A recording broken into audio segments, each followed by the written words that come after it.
Good morning, this is JHS Weekly. I'm Miles Griffith. And I'm Andrew Myers.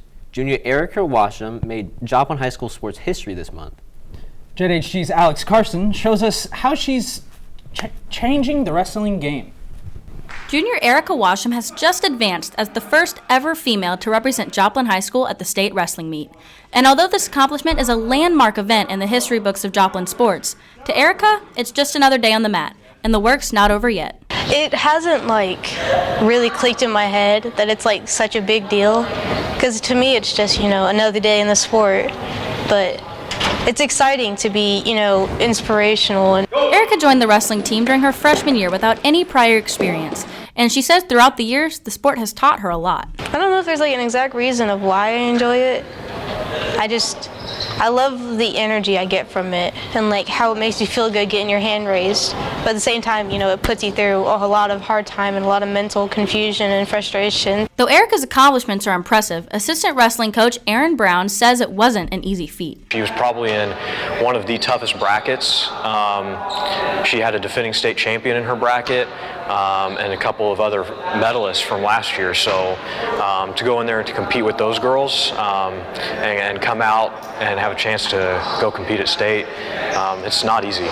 And after all the hard work, Erica says she's just ready to finally go out there and compete.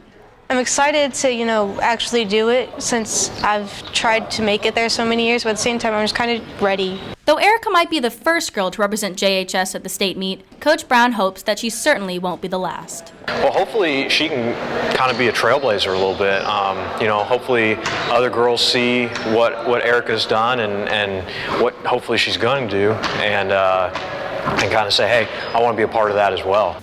And Erica hopes more girls join her on the mat soon. Reporting for JHD, this is Alex Carson. Please join us in congratulating JHS senior Georgia Stone. A piece of artwork that she has created has been selected for State Senate Hall exhibit.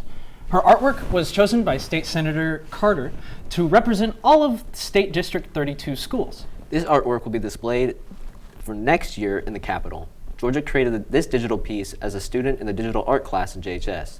She will be honored along with other winners during a ceremony at the Capitol in late March. The Joplin JAG program is selling fleece blankets. They have been making these blankets since September 2022 and will keep selling them until May 26th, 2023. You can order blankets by emailing Janet Parker or buy them in the Eagle's Nest school store. Each blanket is $20 and $25 for customization. After 34 years of service with Joplin schools, Steve Reed will retire as Assistant Director of Franklin Technology Center. His last day will be on June 30th. Reed's first association with Franklin Technology Center was as a student in 1978. He went on to become an advisory member for the school for 10 years while employed by manufacturing and engineering firms in Southwest Missouri. In 1989, Reed accepted a position as instructor for FTC's post-secondary adult evening machine program. In 2002, he was selected as Missouri's Teacher of the Year for career and technical education. Reed became an assistant director of FTC in 2006. Be sure to tell him thank you for all his years of service if you see him around the campus. Joplin School Principal Dr. Stephen Gilbreth is also retiring this year. I sat down and spoke with Dr. G about what comes next for him and JHS. During passing period, you may recognize one man keeping watch and talking to students. That would be Principal Dr. Stephen Gilbreth. Unfortunately, this year will be his final at JHS before he officially retires. He says that even though it was a hard decision, now was the best time. It's kind of my age, and I figure now that I'm 63 years old, and I figure I love playing music. I do, the Dr. G and the Tall Man. Xander Youngblood, a junior at JHS, says he will miss Dr. G's helping hand. He works a lot.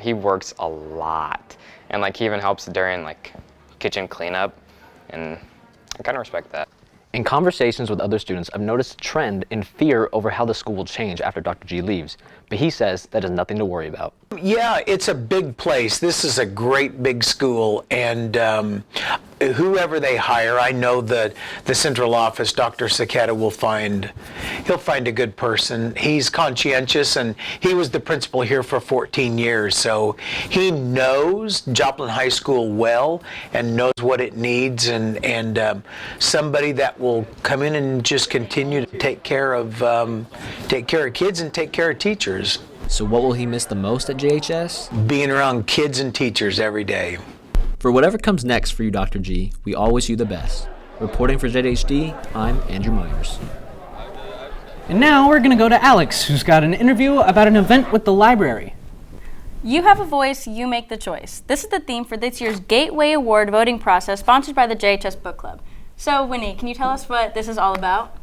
So the Gateway Award is given each year by the School Librarian Association in Missouri. Their goal is to get more students to read more books, like throughout the state and stuff. But at the end, you get to vote for a winner, so that's fun. How many books are nominated? There are only 15 finalists to choose from. And when does voting begin, and how can students vote? So it begins March 1st, and it will be closed on March 13th. And you can vote on a ballot. You'll find it on Canvas through a Google slide.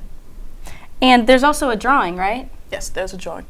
So you can be drawn out if you read 2 books, at least 2 books. You cannot. You can only vote if you read 1 book. But once you're done reading the 2 books, you can go on Canvas and vote. All right, that sounds good. Thank you so much for talking with us. Back to you guys. Thank you, Alex. This has been JHS Weekly. Thanks for watching.